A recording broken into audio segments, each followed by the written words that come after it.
কথা কয় উপন্যাসটি আমি অনেক পর্বে আপনাদের কাছে তুলে ধরবো। এটা হুমায়ুন স্যারের উপন্যাস, আপনারা দেখতেই পাচ্ছেন।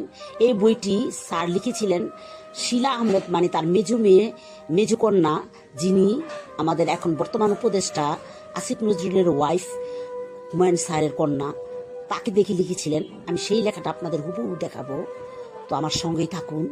আপনাদের পুরো লেখাটা দেখাচ্ছি, আপনারা দেখে নিন। আমার মেজো মেয়ে শিলা তখন ক্লাস 2 কিংবা 3-তে পড়ে। তার হোমওয়ার্কের খাতায় উল্টো পাল্টো দেখছি। এক জায়গায় চোখ আটকে গেল, দেখি সে একটা সম্পূর্ণ লাইন উল্টো করে লিখেছে। এটা কি তার কোনো খেলা? ভালোভাবে দেখতে গিয়ে হতভম্ব। তার খাতা ভর্তি একই ব্যাপার, অনেক লাইন উল্টো করে লেখা। আয়নার সামনে ধরলেই শুধু পড়া যায়। ডাক্তাররা বললেন কিছু কিছু ইনফরমেশন তার মাথায় উল্টো করে আসে। ইংরেজিতে একে বলে ডাইলেক্সিয়া। অটিস্টিক শিশুদের এরকম হয়। অটিজম বা অটিস্টিক শিশুদের বিষয়ে সেই আমার প্রথম পরিচয়। তার অনেককাল পর নুহাশপল্লিতে একটি অটিস্টিক শিশুর সঙ্গে আমার দেখা হয়। বাবা মা বাচ্চাটিকে নিয়ে বেড়াতে এসেছেন, তাকে ছেড়ে দিয়েছেন আমার বাগানে। সে গম্ভীর ভঙ্গিতে হাঁটছে, মাঝে মাঝে নিচু হয়ে শুকনো পাতা কুড়িয়ে পকেটে রাখছে। বাচ্চাটির কাণ্ড দেখে মজা পেয়ে তার কাছাকাছি যাচ্ছি। বাচ্চার বাবা বিনীতভাবে বললেন, স্যার যাবেন না। সে অপরিচিত কাউকে দেখলে প্রচন্ড ভয় পায়। অপরিচিত কেউ তার গায়ে হাত দিলে সে অজ্ঞান হয়ে পড়ে। এছাড়া তার আর কোনো সমস্যা নেই। সে অসম্ভব মেধাবী একজন ছাত্র। শুকনো পাতা কুড়িয়ে ছেলেটির সঙ্গে আমার কোনো কথা হলো না।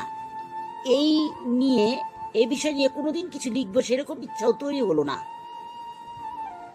বছর 3 আগে লন্ডন থেকে ট্রেনে করে স্কটল্যান্ড যাচ্ছি। 5-6 ঘন্টার ট্রেন জার্নি। বাইরের দৃশ্য যতই সুন্দর হোক, এত দীর্ঘ সময় জানলা দিয়ে বাইরে তাকিয়ে থাকা যায় না, আমার পক্ষে সম্ভব না। ট্রেনে পড়ার জন্য এক গাদা বই কিনলাম। আপনারা তো জানেনই, হুমায়ুন স্যার বই পড়ুয়া পোকা ছিলেন।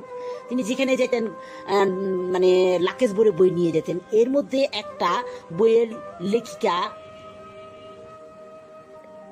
কারণ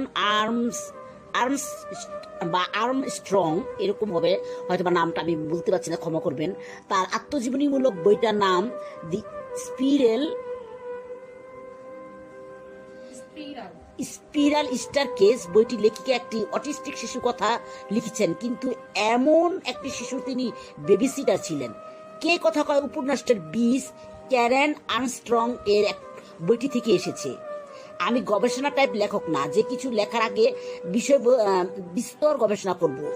এই বইটিতে করতে হয়েছে। ইন্টারনেটের কারণে গবেষণা সহজ হয়ে গেছে। সব তথ্যই আঙ্গুলের মাথায় বোতাম